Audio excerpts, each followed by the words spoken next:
Hello dear students, NCERT math series class 12th में आज हम करेंगे थ्री डायमेंशनल ज्योमेट्री और कुछ क्वेश्चंस करेंगे जो वेक्टर्स के रह गए हैं मिसलेनियस के। तो चलो शुरू करते हैं। ये हमारा वीडियो थोड़ा सा 30 से 40 मिनट का होगा। तो इसमें देखते हैं एक्सरसाइज 11.1 हम करेंगे 3D ज्योमेट्री की, थ्री डायमेंशनल ज्योमेट्री। और इसमें हम जो पॉइंट एक एक देख लेते हैं। इसमें क्या क्या हम बात करेंगे, तो डायरेक्शन कोसाइंस की बात करेंगे, डायरेक्शन रेशियो जो हम पहले पढ़ते आए हैं, तो उसको थोड़ा डिटेल में एक एक्सरसाइज यहाँ लाइन में बताया गया है, डायरेक्टेड लाइन में। वेक्टर में हम फिलहाल पढ़ चुके हैं, तो वही है यहाँ पर। इसी तरीके से प्रोडक्ट ऑफ वेक्टर्स का लिंक क्या है कंपोनेंट ऑफ वेक्टर्स से, क्योंकि प्रोडक्ट ऑफ दो टाइप के प्रोडक्ट हम वेक्टर्स का पढ़ चुके हैं, एक तो डॉट प्रोडक्ट, दूसरा क्रॉस प्रोडक्ट। तो दोनों का हम देखेंगे क्या किस तरीके से लिंक है।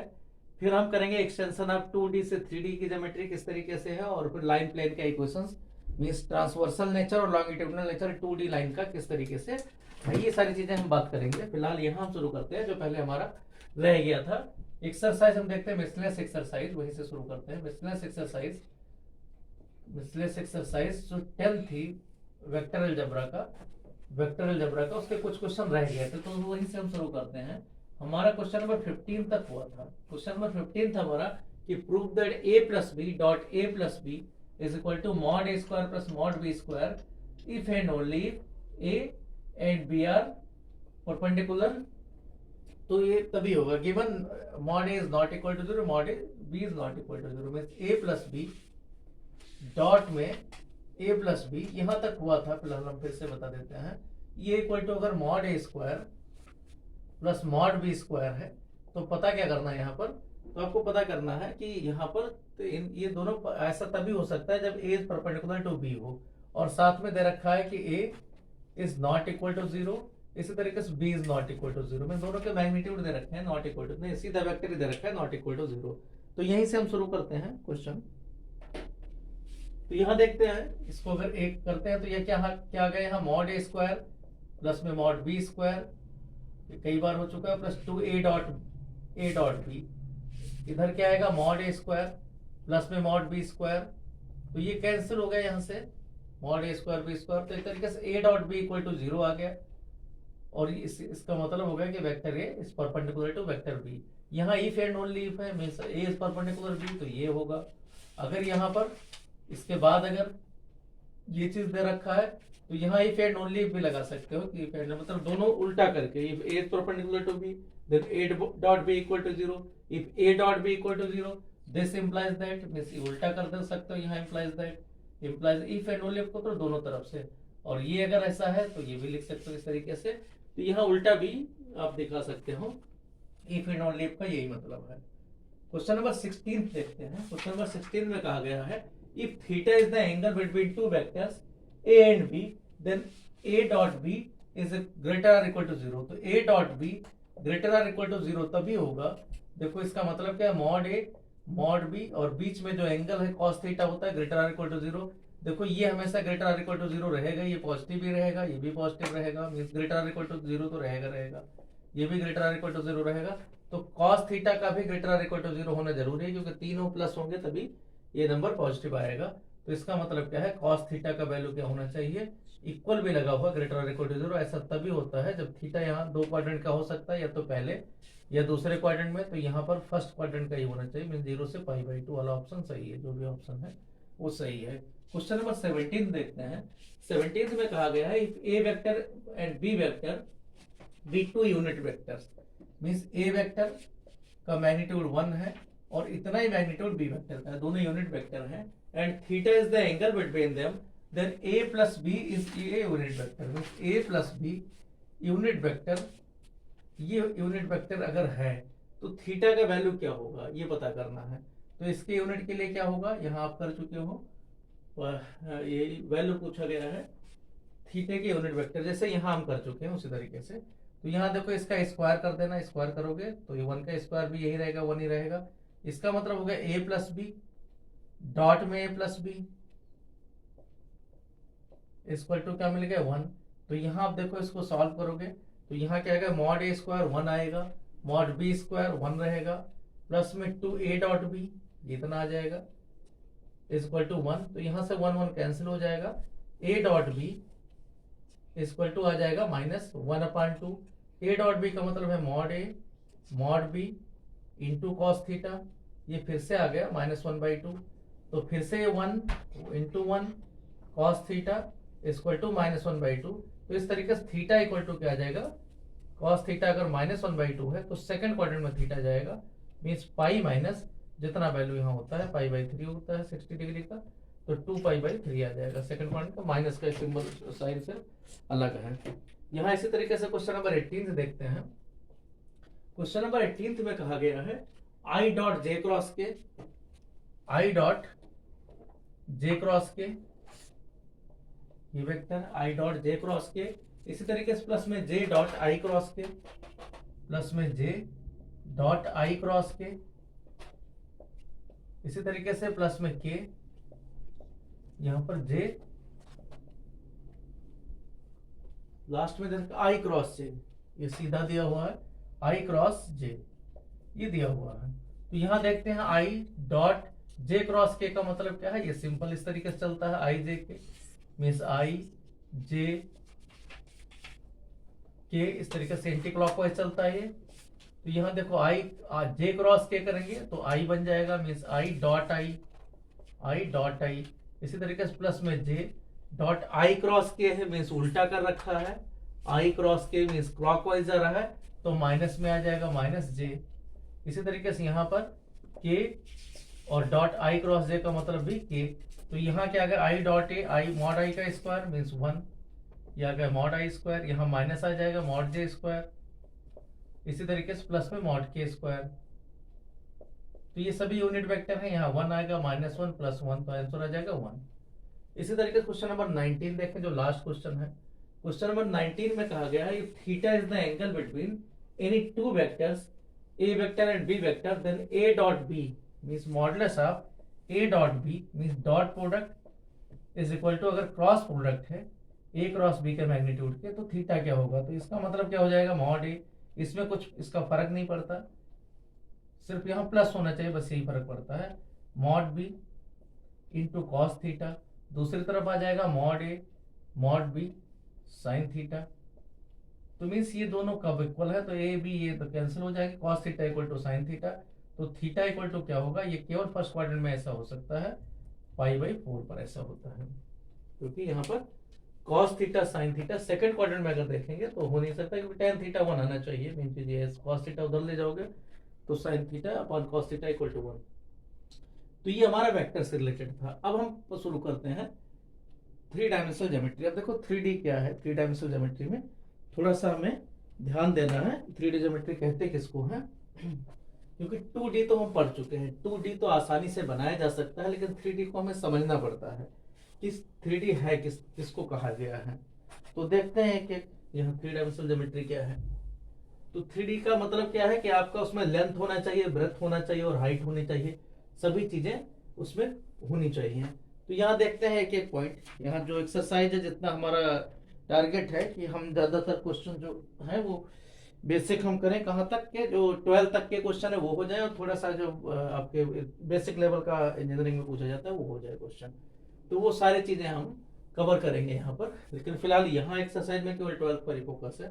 तो देखो सबसे पहले क्या है कि कोई वेक्टर से लिंक है 3D का, क्योंकि बिना पोजिशन के नहीं आएगा, और वेक्टर में सारे पोजिशन की बात की गई है। तो यहाँ देखो सबसे पहले हम करते हैं कि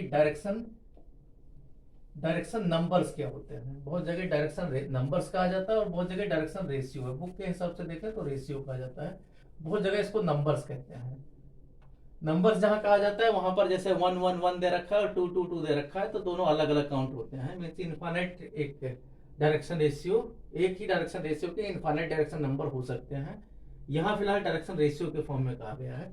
तो ये कुछ भी नहीं है आपका, जिस तरीके से हम यहाँ एक वेक्टर ओरिजिन लेकर बताए थे, यहाँ भी ओरिजिन ले सकते हो, या कोई ऐसे इस तरीके से कोई एक वेक्टर है, वेक्टर ए इक्वल टू मान लो यहाँ पर दे रखा है एक्स आई कैप प्लस में वाई जे कैप प्लस में जेड के कैप। तो जो इसके कंपोनेंट है, डायरेक्शन मतलब एक्स एक्सिस में कितना जा रहा है, तो एक्स एक्सिस में एक्स जा रहा है, वाई में वाई जा रहा है, जेड में जेड जा रहा है, तो इनके रेशियो को कह देते हैं डायरेक्शन रेशियो।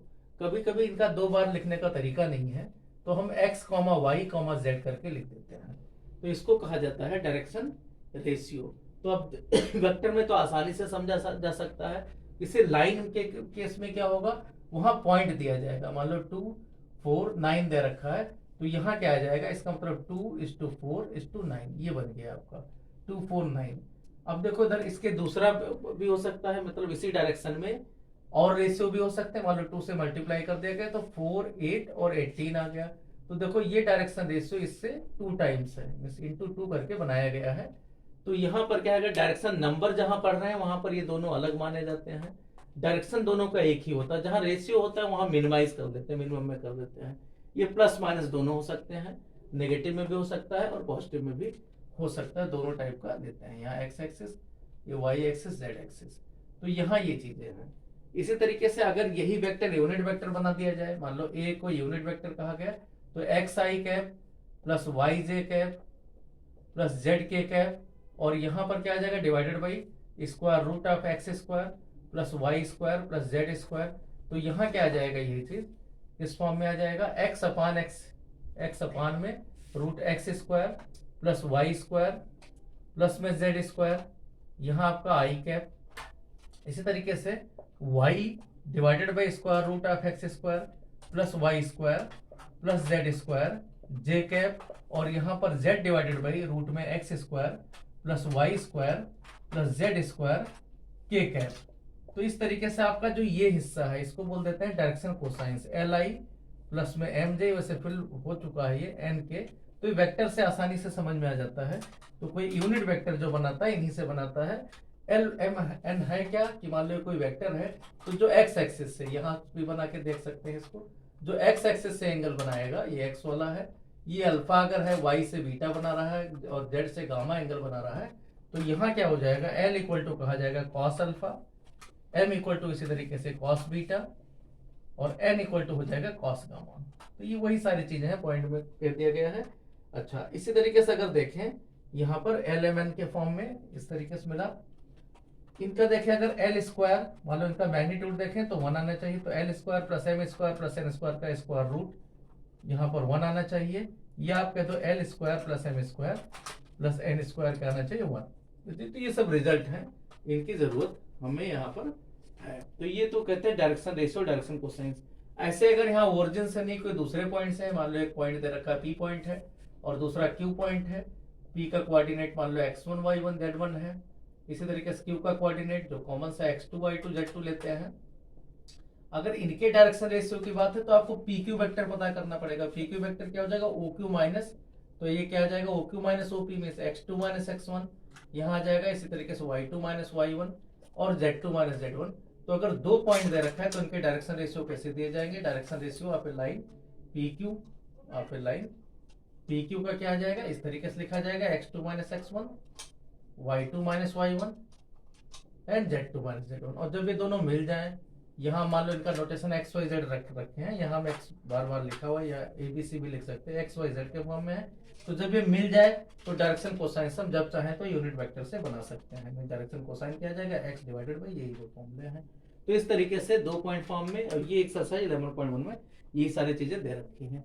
कुछ और चीजें हम इसमें बात करते हैं क्योंकि आगे हमें जरूरत है, तो हम पूरे चैप्टर की तैयारी करके कि 3D वास्तव में कहते क्या है। ये तो भी वेक्टर से बात बन गई, लेकिन 3D अभी भी बात, 3 डायमेंशनल ज्योमेट्री का मीनिंग क्या है उसको हम थोड़ा सा देखते हैं, क्योंकि अब 2D हम पढ़ चुके हैं, 2D की स्टेट टाइम पढ़ चुके हैं, तो उसी का एक्सटेंशन देखते हैं। तो एक्सटेंशन से पहले हम डायरेक्शन के बारे में कुछ बात करेंगे कि हमने जैसे देखा है प्रोडक्ट ऑफ 2 वेक्टर्स, तो 2 टाइप के प्रोडक्ट देखे हैं, product of 2 vectors. Product of 2 vectors, एक वेक्टर क्या करता है, एक क्रॉस प्रोडक्ट है, मींस ए क्रॉस बी है, और दूसरा क्या है, ए डॉट बी है, इस तरीके से। अच्छा, अब ये दोनों है क्या, दोनों क्यों करने पड़ते हैं, मींस क्रॉस प्रोडक्ट या वेक्टर प्रोडक्ट और स्केलर प्रोडक्ट दोनों क्यों पढ़ाने पड़ते हैं, या दोनों की क्यों जरूरत है। यहाँ देखो, मान लो कोई वेक्टर यहाँ आपको दे रखा है, वेक्टर हम एक्स वेक्टर ही मान लेते हैं यहाँ पर, एक्स वेक्टर। अब देखो इधर अगर इसका जो मेजर कंपोनेंट एक्स एक्सिस और वाई एक्सिस में कंपोनेंट देखा जाए, चलिए पूरा बना देते हैं, 2 डायमेंशन में देखते हैं एक्स और Y component.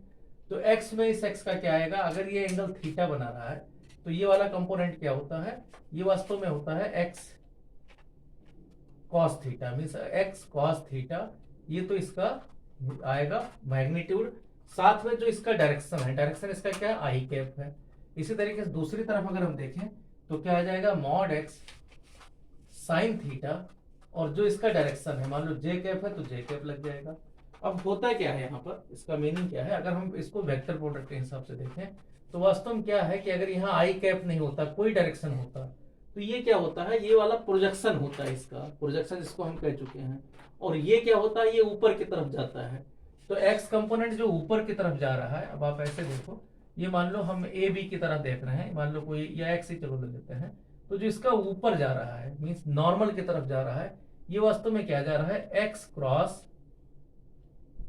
X vector cross में, मान लो इसका डायरेक्शन हम बी मान ले या एन मान ले, इसका डायरेक्शन नॉर्मल का हमेशा एन माना जाता है, ये एन है, तो एक्स क्रॉस एन कैप है ऊपर वाला, और नीचे का जो डायरेक्शन है ये मान लो बी मान लें या एन, तो ये क्या हो जाएगा, एक्स डॉट बी कैप। तो यहां देख रहे हो कि ए डॉट बी कैप हमने पढ़ता है, ये वाला प्रोजेक्शन क्या होता है, डॉट प्रोडक्ट से आता है।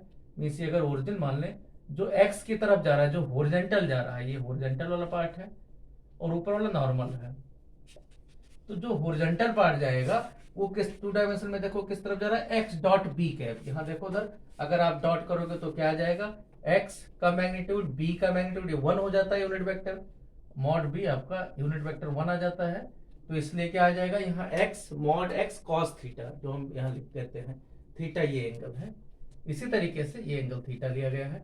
इसी तरीके से दूसरी तरफ जब जाएगा तो एक्स क्रॉस एन कैप, तो आप देखो क्या आ जाएगा, एक्स का मैग्नीट्यूड एन कैप का मैग्नीट्यूड 1 होता है और साइन थीटा आ जाता है ऊपर की तरफ, तो इनका मैग्नीट्यूड इस हिसाब से बढ़ जाता है। तो इसलिए दोनों प्रोडक्ट बताने पड़ते हैं, ऊपर की तरफ जाएगा। अभी हमें क्यों बता रहे हैं, ये आपको इसलिए बता रहे हैं क्योंकि अभी हमें एक कॉन्सेप्ट आएगा शॉर्टेड डिस्टेंस। इसी तरीके से आएगा अगर पैरेलल है तो उनके बीच में लाइन डिस्टेंस पता करना। तो ये आपको पता रहे कुछ नहीं है, जो हॉरिजॉन्टल वाला है, जो हॉरिजॉन्टल पार्ट है वो आपका स्केलर प्रोडक्ट का प्रोजेक्शन है, प्रोजेक्शन बाय स्केलर प्रोडक्ट है। ये आपका हॉरिजॉन्टल पार्ट की तरफ जाएगा, ये आपका हॉरिजॉन्टल में से एक्स एक्सिस की तरफ जाएगा, और जो वाई एक्सिस वाला कंपोनेंट है मींस जो उसके नॉर्मल वाला कंपोनेंट है वो आपका वेक्टर प्रोडक्ट है, साइन प्रोडक्ट या वेक्टर प्रोडक्ट है। तो ये ध्यान रखना है, ये प्रोजेक्शन कहां से, वेक्टर प्रोडक्ट है। इसको प्रोजेक्शन उसको एक नाम दे चुके हैं तो इसका प्रोजेक्शन नहीं देते, लेकिन वेक्टर प्रोडक्ट उसको कहते हैं।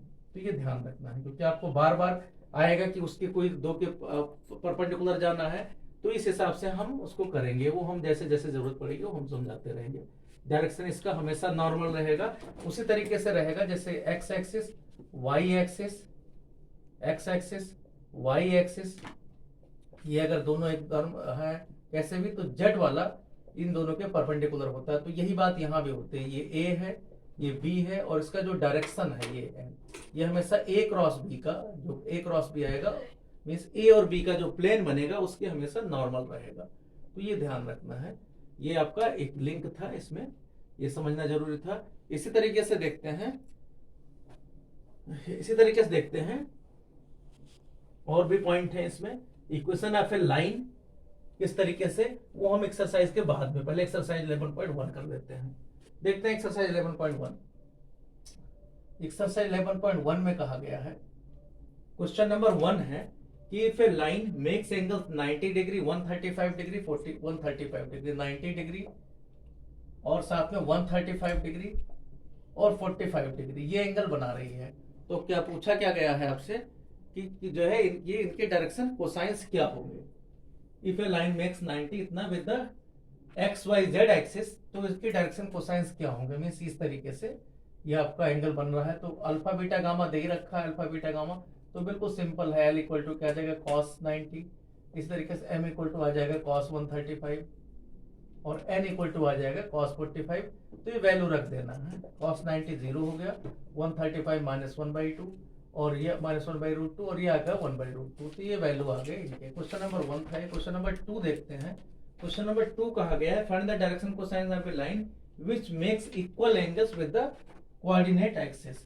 तो कोऑर्डिनेट एक्सिस से इक्वल एंगल बना रहा है, तो इसका मतलब alpha equal to beta equal to gamma है।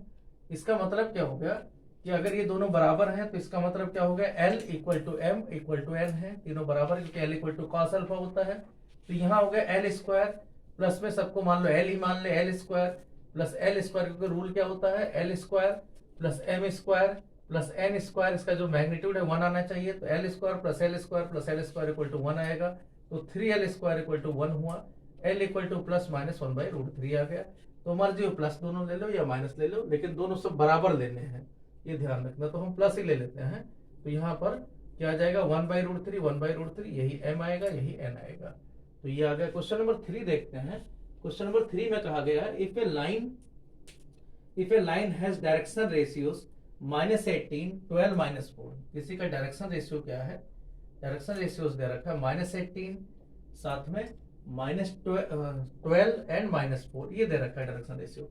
तो पूछा गया क्या गया है, then what are its direction cosines. तो आप देखो ये ए बी सी हम ले लेते हैं, मान लो A/B/C दे रखा है, तो इससे जो वेक्टर बनेगा -18i + 12j -4 के, तो हमें डायरेक्शन कोसाइंस क्या होगा, यूनिट वेक्टर बनाना means -18 divided by square root, आप या मर्जी इसको रेशियो में बदल दो तो और सिंपल रहे, इसको हम रेशियो में बदल लेते हैं।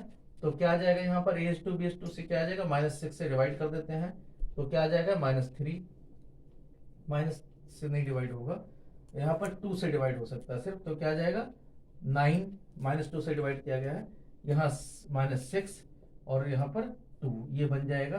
तो इससे आसानी रहेगी, L इक्वल टू क्या आ जाएगा 9 डिवाइडेड बाई स्क्वायर रूट, आप क्योंकि हमें रेशियो चाहिए, इनका सिर्फ मिनिमम चाहिए डायरेक्शन कोसाइन के लिए, तो 9 का स्क्वायर 81 -6 का स्क्वायर 36 और प्लस में 4, तो ये आपका आ जाएगा 9 डिवाइडेड बाई 81 और इसको 40 लेंगे 121, तो ये आ गया 11, 9/11, 81 और 40, ठीक है 121, तो 11 आ गया। इसी तरीके से दूसरा वाला देखेंगे तो -6/11, इस तरीके से तीसरा देखेंगे 2/11 आ गया। तो ये इस तरीके से इनके, ये आपका L है, ये M है, इसी तरीके से ये आपका N है, तो LMN मिल जाएगा। क्वेश्चन नंबर 4 देखते हैं। 4 में कहा गया है, क्वेश्चन नंबर 4 में कि so that the points 2 3 4 -1 -2 1 and 5 8 7 are collinear, ये पता करना है। तो 4th वाला क्वेश्चन देखते हैं। सो दैट द पॉइंट्स 2 3 4, एक पॉइंट है 2 3 4 और दूसरा पॉइंट है -1 -2 1, -1 -2 1, ये पॉइंट दे रखा है, और दे रखा है 5 8 7, तीसरा पॉइंट है 5 8 7, ये कहा गया कोलिनियर है। तो यहाँ क्या करते हैं, लेट पहला पॉइंट ए ले लेते हैं, दूसरा बी ले लेते हैं, सी ले लेते हैं। कोलिनियर के लिए एक ही डायरेक्शन में जाना जरूरी है, मीन्स इनके डायरेक्शन रेशियो बराबर होने चाहिए, जैसे हम पहले करते थे। तो क्या करते हैं, डायरेक्शन रेशियो आप ए बी पता कर लेते हैं, वही रूल है, बस यहाँ आई देके लिखना है तो लिख दो, मर्जी ए बी वेक्टर भी लिख सकते हो। यहाँ लाइन है तो -1 -2 -3 आ जाएगा, -2 -3 -5 हो गया, 1 -4 -3 आ गया। इसी तरीके से डायरेक्शन रेशियो आप ए सी पता कर लेते हैं, तो 5 -2 3 आ गया, यहाँ पर क्या आ जाएगा 8 -3 5 आ गया, और 7 -4 3 आ गया। तो यहाँ देखो दोनों एक ही हैं डायरेक्शन रेशियो, अगर इसका देखा जाए तो क्या आ जाएगा 3:5:3, और यहाँ भी वही रेशियो है 3:5:3। इसका मतलब क्या है, यहाँ पर 3:5:3, इसका मतलब क्या है, डायरेक्शन रेशियो बराबर है, mean direction ratio of A B is equal to that of mean direction ratio of A C, that mean and B is, इसमें ए बी और ए सी में आपका बीच में बी पॉइंट आ रहा है, इसका मतलब A B C are collinear, क्योंकि ए से ही चला गया है तो बी बीच में आएगा, ए से बी गए ए से सी गए, वही रास्ता है, तो A B C are collinear, इसलिए हमने ए को हटाया नहीं है, ए ही से दोनों चले हैं, तो इसलिए आपका बी बीच में आना पड़ेगा, ठीक है। तो ये आ गया। इसी तरीके क्वेश्चन नंबर 5 देखते हैं, तो इसमें छोटे छोटे क्वेश्चन है। क्वेश्चन नंबर 5 देखते हैं। 5th क्वेश्चन में कहा गया है, 5th क्वेश्चन में है कि find the direction cosines of the sides of the triangle which vertices are 3 5 -4। Vertices किस तरीके से है, कोई ट्रायंगल दे रखा है और ट्रायंगल के वर्टिसेस किस तरीके से, यहाँ 3 5 -4, और दूसरा है -1 -2 -1 1 2, और इसी तरीके से -5 एंड -2। तो ये दे रखा है, ये मान लो ए है बी है, तो कहा गया इनके सबके डायरेक्शन कोसाइंस पता करो। तो पहला काम है डायरेक्शन रेशियो पता करोगे, और उसके बाद में डायरेक्शन कोसाइंस पता करेंगे। तो डायरेक्शन रेशियो पता क्या आ जाएगा ए बी का, देखते हैं कि, तो डायरेक्शन रेशियो क्या है, direction ratio of A b, direction ratio of A b b minus a करके, तो -1 -3 -4 हो गया, 1 माइनस 5 माइनस 4 हो गया। इसी तरीके से 2 प्लस 4 6 आ गया। तो इनके अगर डायरेक्ट उसमें सिंप्लीफाई में करो तो मान लो -2 आगे माइनस लिखते नहीं है तो -2 से डिवाइड करोगे तो क्या आ गया 2:2:3। इसी तरीके से आपका डायरेक्शन रेशियो ऑफ मान लो हम बीसी का पता करते हैं तो बीसी का कितना आ जाएगा -5 + 1 मीन्स -4। इस तरह -5 -1 -6 और -2 -4 आ जाएगा। इसको भी सिंप्लीफाई करो, मान लो -2 से डिवाइड किया गया तो 2:3:2 ये आ गया। इसी तरीके से डायरेक्शन रेशियो आप AC का पता करते हो तो AC इक्वल टू क्या आ जाएगा -5 -3 मीन्स -8 -5 -5 -10। इस तरह का -2 + 4 का मतलब 2 आ गया। तो इसको भी -2 से डिवाइड कर दो तो ये आ गया 4, यहाँ 5, यहाँ पर -1। तो अब इनके डायरेक्शन आपको पूछा गया है डायरेक्शन कोसाइन। तो डायरेक्शन कोसाइन देखो एक एक का, ये डायरेक्शन कोसाइंस ऑफ AB का पहला LMN करके हम डायरेक्ट लिख रहे हैं यहाँ। तो 2 डिवाइडेड बाई 2 का स्क्वायर प्लस 2 का स्क्वायर मतलब 4 4 8 और 9 तो √17 आ गया पहला। दूसरा भी यही आएगा 2√17। तीसरा आ जाएगा -3/√17। तो ये आप सिंप्लीफाई कर लोगे 9 4 13 और 4 17। इसी तरीके से डायरेक्शन कोसाइंस ऑफ BC पता करोगे तो BC का कितना ये भी √17 आएगा। तो यहाँ आ गया 2√17, यहाँ आ गया 3/√17 और इधर आपका 2/√17 ये आ गया। इसी तरीके से डायरेक्शन कोसाइंस ऑफ AC पता करोगे तो AC इक्वल टू कितना आ जाएगा 4 का स्क्वायर 16 तो 4/4 का स्क्वायर 16 और यहाँ पर 16 और 1 17 और 25 तो 25 और 17 42 आ जाएगा। तो यहाँ पर आपका आ गया रूट में 16 और 25 42 4 और 5/√42। इसी तरीके से -1/√42। तो इस तरीके से इनके डायरेक्शन कोसाइंस हो जाएंगे। तो ये एक्सरसाइज 11.1 था, इसमें 5 क्वेश्चन थे, छोटे छोटे क्वेश्चन थे। अब हम करते हैं इसके बाद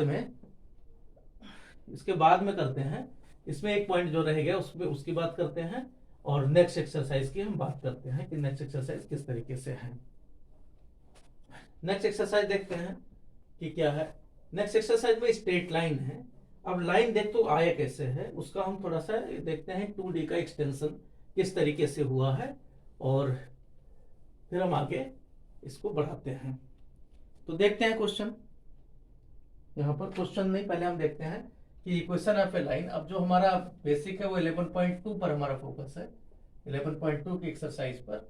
तो यहाँ पर देखते हैं इसमें कॉन्सेप्ट थोड़ा सा ज्यादा है 11.2 11.3 में। देखते हैं इक्वेशन ऑफ लाइन कहते हैं किसको है। लाइन मतलब straight line, line in space. Equation of straight line plane भी देख लेते हैं कैसे आया है, ये कहाँ से है। एक तरीके से एक्सटेंशन ऑफ 2D से देख लेते हैं। एक्सटेंशन ऑफ 2D ज्योमेट्री, जो 2D लाइन है उसी को हम आगे बढ़ाते हैं। तो अब देखो किस तरीके से है कि अगर 2D की कोई स्ट्रेट लाइन है, मान लो 2D की स्ट्रेट लाइन है। अब हमें इसको स्पेस में जाना है तो आप ऐसे समझ लो कि ये मान लो AB लाइन है। AB लाइन तो नहीं, मान लो L लाइन है। इस तरीके से ऐसे जा रही है, L लाइन है। इधर भी इसी तरीके से। तो क्या है, अगर हम मान लो इसका एक्सटेंशन करना चाहते हैं, एक्सटेंशन करना चाहेंगे तो इसके दो नेचर हो सकते हैं। एक तो इस लाइन का क्या हो सकता है, इसका नाम भी दे देते हैं। मान लो इसको दो तरीके से हम इक्वेशंस को लिखते हैं। एक तो लिख लेते हैं ये वाला फॉर्म x2 माइनस ये वाला 2D वाला 2 point form y minus y1 equal to y2 minus y1 upon में x2 माइनस x1 या फिर x माइनस x1। और दूसरा हम ले लेते हैं ये general form ax plus by plus c equal to 0। ये अब इसका एक्सटेंशन करना चाहते हैं तो यहाँ देखो ये किस चीज को बताते हैं, कहते हैं दो पॉइंट है। अब दो पॉइंट का जो एक्सटेंशन मान लो हम 3D में करना चाहें तो लाइन का क्या कौन सा नेचर, यहाँ हम किस तरीके से लॉन्गिट्यूडनल नेचर ले लेते हैं। लॉन्गिट्यूडनल का मतलब हम आगे बढ़ाए जाए, मतलब इसकी ब्रेथ इतनी ना दें जितनी की लंबाई हो। मीन्स लंबाई के सामने जितनी इसकी लेंथ है उसके सामने जो यहाँ थिकनेस है वो नेग्लिजिबल हो। तो हम किस तरीके से लिखेंगे इस इक्वेशन को। मीन्स क्या है, इसका जब एक्सटेंशन किया जाएगा तो एक एक्सिस और बढ़ा देंगे। मीन्स हम अगर इसको लॉन्गिट्यूडनल टाइप का देखना चाहें, लॉन्गिट्यूडनल नेचर अगर देखना चाहें एक लाइन का 2D वाले का, तो किस तरीके से ये बढ़ता जाएगा। तो इसी को हम इस लाइन को अगर इस फॉर्म में लिखना चाहें तो किस फॉर्म में लिख सकते हैं, y minus y one upon में y2 माइनस वाई वन, ये सिमेट्रिक फॉर्म इधर ले आते हैं, equal to x minus x one divided by x2 minus x one. तो इसी को जब एक्सटेंशन करेंगे, मान लो हम 3D में देखना चाहें, स्पेस में देखना चाहें, तो हम क्या करेंगे, एक और यहाँ पर पॉइंट बना देंगे z minus z one divided by z2 minus z one. तो ये आपको समझने के लिए है कि यहाँ पर क्या है, इसी तरीके से एक और बढ़ा दे अगर हम, तो हमें लाइन मिल जाएगा, लाइन का एक इक्वेशन मिल जाएगा। इसी तरीके से कभी कभी मान लो 2D है, यही एक लाइन है, लेकिन अगर नेचर इस तरीके से इसका है कि इस तरफ हम ज्यादा नहीं, हम ज्यादातर ऊपर ही जाना चाहते हैं, मीन्स ऊपर, इसको बोलते हैं ट्रांसवर्स नेचर, मीन्स आगे तो बढ़ ही रहा है लेकिन इसका इफेक्ट क्या है, इधर उधर जाता है, मीन्स इसके लेफ्ट राइट में जाता है। तो अगर ट्रांसवर्स नेचर है, क्योंकि फिजिक्स में इसको इस तरीके से पढ़ा जाता है, तो वही ट्रांसवर्सल नेचर अगर लाइन का है, लाइन वहां वेव कहते हैं, अगर वेव का ट्रांसवर्सल नेचर है, वेव भी कह सकते हो क्योंकि ये आपका वेव से ही लिया गया है, वहीं से है इसका समझा गया है। तो चलो वेव नहीं, कॉमर्स वालों को थोड़ा दिक्कत आ जाएगी, सोचे कुछ और है। ट्रांसवर्सल नेचर, तो ट्रांसवर्सल नेचर में क्या होगा, ये ऊपर की तरफ ज्यादा बढ़ रहा है, तो वहां कौन सा इससे इसका एक्सटेंशन किया गया है, मीन्स क्या है, ए एक्स प्लस बी वाई, बाकी हम प्रूव करेंगे अभी कैसे है, आपको सबसे पहले समझने में, plus d equal to zero, क्योंकि इसका क्या होगा, एक और जेड जोड़ा जाएगा तो एक जेड और आ गया, कांस्टेंट तो अपने हिसाब से है, बाकी हम इसको वेक्टर फॉर्म में अभी एक एक करेंगे। तो ये इसमें है कि लाइन और प्लेन, तो इसी को कह जाएगा जो ट्रांसवर्सल नेचर है 2D का एक्सटेंशन करके, इसको कहा जाता है प्लेन, नाम दे दिया गया। और यहाँ क्या है, इसको कहा गया लाइन, क्यों, क्योंकि हॉरिजॉन्टली ये बढ़ता जा रहा है तो इसको लाइन जैसा, क्योंकि ये जो शुरुआत में किया गया, जिन्होंने किया वो उन्होंने इस हिसाब से इसको लॉन्गिट्यूडनल नेचर को लाइन बता दिया, ऊपर नाम प्लेन रख दिया, तो तब से हम भी यही कहते हैं। तो प्लेन का मतलब क्या हो गया, ग्राउंड जैसा, और लॉन्गिट्यूडनल का मतलब सीधा स्पेस में कोई लाइन जा रही है।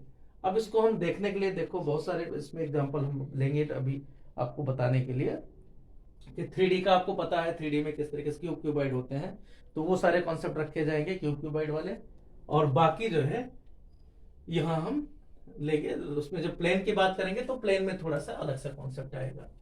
तो ये एक देखते हैं यहाँ, अब ये पता रहे कि इनका बेस क्या है, क्योंकि जितने फॉर्मूला ड्राइव होंगे सब इस टाइप के लाइन को हम लेकर ड्राइव करेंगे, तो आपका प्लेन का होगा, और अगर स्लोप वाला लेकर देखेंगे, जो स्लोप वाला फॉर्म है, तो फिर लाइन बनेगी। तो यहाँ देखते हैं कि जो आपका 11.2 एक्सरसाइज में है, सबसे पहले यही है इक्वेशन ऑफ ए लाइन, पहला यहाँ पॉइंट है इक्वेशन ऑफ ए लाइन,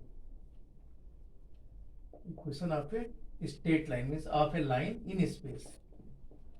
तो पहला तो बता ही दिया कि आपका लाइन में इन स्पेस क्या करेंगे, कि मान लो कोई 2D में वेक्टर से देख लेते हैं, ये मान लो कोई लाइन है इस तरीके से जा रही है, एक पॉइंट मान लो A है, दूसरा जनरल पॉइंट P है जैसे हम मानते थे, P का पोजीशन वेक्टर मान लो R वेक्टर है, और ये पता है कि ये लाइन किस तरीके से जा रही है, इसका डायरेक्शन आपको मान लो B वेक्टर दिया हुआ है, क्योंकि लाइन में अगर कोई लॉन्गिट्यूडनल नेचर है तो उसका डायरेक्शन जरूर होगा, मीन्स कोई लाइन जा रही है तो किस तरीके से सीधे सीधे ऐसे बढ़ती जाएगी। तो यहाँ पर आपका अगर देखा जाए तो एपी वेक्टर जो बना, एपी वेक्टर किस तरीके से होगा, एपी वेक्टर ए की पोजीशन वेक्टर है, मान लो जनरल पॉइंट और बी के डायरेक्शन में, तो एपी वेक्टर का जो डायरेक्शन होगा मीन्स ये किसके कोलिनियर होगा, बी वेक्टर के। तो इसका मतलब क्या होगा, जो एपी वेक्टर आएगा वो लैम्डा बी वेक्टर होगा। इसका मतलब क्या है, एपी वेक्टर मतलब OP minus O A means r minus a vector equal to क्या मिलेगा, लैम्डा बी वेक्टर मिलेगा। तो इसका मतलब आर वेक्टर इक्वल टू क्या मिल गया, a vector plus lambda b vector. तो ये आपका बन गया इक्वेशन ऑफ ए लाइन, ये वेक्टर फॉर्म है, वेक्टर फॉर्म, ये आपका होगा vector form of equation of line, equation of line in space, मतलब 3D में। इसका मीनिंग क्या है, इसका मीनिंग क्या है, अब देखो इधर इसका लॉन्गिट्यूडनल लेकर थोड़ा फिजिक्स के कॉन्सेप्ट से देखते हैं। तो इसका मतलब क्या है कि कोई लाइन इस तरीके से अगर हमें दी जाए कि वो ए पॉइंट से पास हो रही हो और बी के डायरेक्शन में हो, तो क्या किया जाता है, बी का पूरा जो बी के डायरेक्शन में है तो इसके पैरेलल जितने हैं उनका बंडल बना लो, मीन्स इसका लीनियर कॉम्बिनेशन कर लिया गया, इसको बोलते हैं लीनियर कॉम्बिनेशन, मतलब जितने इसके हैं सबको जोड़ लो। तो सबको जोड़ के मान लो लैम्डा बी, लैम्डा टाइम्स आ गया, फिर क्या करो इसमें जोड़ दो, ए वेक्टर में जोड़ दो। तो इस तरीके से जब ये जुड़ जाएगा तो एक ही लाइन में सीधा इसका लॉन्गिट्यूडनल नेचर आ जाएगा, मीन्स किस तरीके से जाएगा, ये ए प्लस लैम्डा बी आपने कर दिया, तो इसका जो लाइन जा रही है जो जनरल इसके कोई भी पॉइंट होंगे उसको हम आर वेक्टर ले लेते हैं। आर मतलब general point x y z, r मतलब जिसको पी कह रहे हो ये आपका एक्स वाई जेड है इस तरीके से। तो यहाँ आपका इस तरीके से एक लाइन बन जाता है वेक्टर फॉर्म। ए वेक्टर जिसको कहते हैं वो मान लो एक पॉइंट x1 y1 z1 है, क्योंकि x1 y1 z1 हम जनरल पॉइंट लेते हैं, और p आपका एक आर्बिट्री होता है, उसका कोई भी वैल्यू हो सकता है, ये सिंगल एक पॉइंट है। तो अब यहाँ देखो, अगर इस फॉर्म में यहाँ रख के देखो तो क्या आ जाएगा, आर वेक्टर की जगह एक्स आई प्लस वाई जे प्लस जेड के, तो ये वही बन जाएगा जो भी हमने किया था, एक्स आई प्लस वाई जे प्लस जेड के। तो क्या बन जाएगा यहाँ पर, ए मीन्स होता है x1 आई कैप प्लस y1 जे कैप प्लस z1 के कैप। यहाँ आपका लेमडा टाइम्स ये आपका बी वेक्टर, बी वेक्टर मान लो कोई हम डायरेक्शन की बात कर रहे हैं तो इसका डायरेक्शन रेशियो ले लेते हैं, ए आई प्लस बी जे प्लस सी के। ये ध्यान रखना ये भी अलग है, ये बी का अलग मतलब है। तो यहाँ ए आई प्लस बी जे प्लस सी के इस तरीके से लिखें। तो यहाँ जब कंपेयर करेंगे इसको इधर ले आओ तो क्या मिलेगा, x माइनस एक्स वन इसको इधर ले आए equal divided by a equal to क्या मिलेगा, लेमडा। यही क्या मिलेगा, y minus y one upon में b, ये भी लेमडा मिलेगा। और इसी तरीके से z minus z one divided by c equal to lambda मिलेगा। ये सबके सब लेमडा मिलेंगे। वेर ए बी सी क्या है, ए बी सी ये है क्या, वेक्टर ए है, और ए जो वेक्टर ए है उसी का क्या है, डायरेक्शन रेशियो है। तो direction ratio of line equal to क्या है, a comma b comma c है। ये हमने नोटेशन वही लिया है जो बुक में दे रखा है, एक्स वाई जेड नहीं लिया है, क्योंकि एक्स वाई जेड से यहाँ कंफ्यूजन आ जाएगा। तो ये आपका डायरेक्शन रेशियो ऑफ लाइन है एबीसी। अगर ये पता हो तो हम कर सकते हैं, लेकिन अगर 2 पॉइंट फॉर्म है तो 2 पॉइंट फॉर्म में क्या आ जाएगा, ए की जगह क्या रख दोगे, तो 2 पॉइंट फॉर्म लाइन अगर है तो 2 पॉइंट फॉर्म में क्या आ जाएगा, 2 पॉइंट फॉर्म में क्या आ जाएगा, x minus x one divided by यहाँ हो जाएगा x2 minus x one equal to y1 minus y2 y minus y1, नीचे आ जाएगा y2 माइनस y1, क्योंकि आपको पता है। इसी तरीके से z minus z1 divided by z2 minus z1, क्योंकि पढ़ चुके हो भी कि ये चीज क्या है, इसी को a कहते हैं, इसी को b कहते हैं, और यहाँ c कहते हैं। दोनों लाइन पैरेलल है तो डायरेक्शन रेशियो बराबर होना चाहिए, जो हम पहले पढ़ चुके हैं। अगर परपेंडिकुलर है तो इनका डॉट प्रोडक्ट 0 आना चाहिए। ये सब जो है बेसिक कॉन्सेप्ट हम जो जैसे पहले करते आए हैं वेक्टर के फॉर्म में वही हम अब भी करेंगे। और देखो इसमें क्या है, इसके बाद में जो 11.2 में पढ़ना है, अब अगर 2 लाइन दी हुई है तो एक तो उनके बीच में अगर एंगल पता करना तो कैसे पता करेंगे, और शॉर्टेड डिस्टेंस पता करना है तो कैसे पता करेंगे, ये सब चीजें हम यहाँ पर करेंगे। तो एक एक करके पहले देख लेते हैं कि कैसे, फिर हम एक साथ ही एक्सरसाइज करते रहेंगे। तो यहां देखो, देखते हैं यहां एक एक करके। तो सबसे पहले देखते हैं कि कैसे हम अगर 2 लाइन दी हुई हैं तो उनके बीच में एंगल कैसे पता करते हैं, फिर हम 11 एक्सरसाइज करेंगे। तो 2 लाइन अगर दी हुई है, मान लो एक लाइन दी हुई है इस तरीके से, r vector equal to a1 vector plus lambda b1 vector. इसी तरीके से दूसरी लाइन दे रखी है, r vector equal to a2 vector plus मान लो म्यू b2 वेक्टर, ये दिया हुआ है। तो इनके बीच में 2 लाइन के बीच में एंगल का मतलब क्या है, अगर 2 लाइन के बीच में मान लो एंगल पूछा जाए, ये ओरिजिन से ही हम पास करवा देते हैं। मान लो 2 लाइन के बीच में एक L1 है दूसरा L2 है, इनके बीच में एंगल थीटा दे रखा है, तो इसका मतलब आपका एंगल B1 और B2 के बीच में पता करना है। तो यहाँ क्या आ जाएगा, वही फॉर्मूला कि B1 डॉट B2 वाला formula divided by mod B1 और मॉड B2, क्योंकि वेक्टर ही है ये, इक्वल टू कॉस थीटा। इस वाले फॉर्मूले से हम पता कर लेंगे थीटा का वैल्यू 0 से लेकर पाई तक होता है, थीटा का वैल्यू 0 से लेकर पाई तक हो सकता है, इक्वल और इक्वल भी हो सकते हैं, मीन्स नेगेटिव वैल्यू भी आ सकता है। तो यहाँ देखो ये फॉर्मूला हम लगाएंगे, B1 वेक्टर आपको पता है, कोई वेक्टर बनाएगा तो B1 वेक्टर अगर हम ये मान लें कि B1 वेक्टर इक्वल टू आपका A1i प्लस B1j प्लस, बाकी हम नेक्स्ट एक्सरसाइज में करते हैं। तो ये